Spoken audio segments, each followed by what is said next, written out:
Greetings, travelers, and welcome to Geronimo Draws. In this episode, I would like to discuss The Resurrection by Matthias Grünewald. In a remote monastery in 16th century France, a painting stood behind the altar, not made for beauty, but for the dying. At first glance, Matthias Grünewald's Isenheim Altarpiece seems like a vision torn from a nightmare, designed to frighten, to ache, and yet hidden within its folds of suffering is a vision of impossible glory. Grünewald's altarpiece was painted for a monastery hospital treating patients with ergotism, a disease that twisted limbs and scorched skin. His crucifixion is unlike anything in Christian art. Christ's body is broken, swollen, covered in sores. His hands curl into claws of pain. His skin is flayed, greenish, riddled with lesions. It's empathy and agony, showing patients that God suffers with them. But the resurrection is a reversal. It is not gentle or serene. It is cosmic. Christ rises not as a man, but as a pillar of fire, glowing with divine energy. His wounds still show, but they no longer bleed.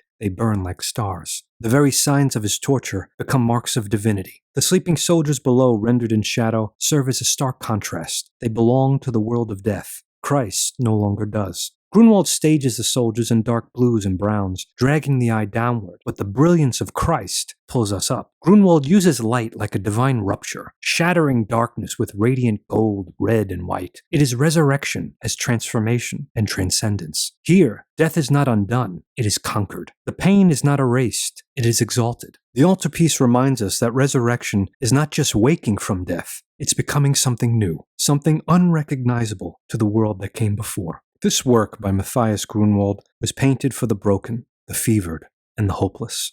And what he gave them wasn't just healing, it was transcendence. A promise that out of the deepest pain comes impossible light. Thank you for watching.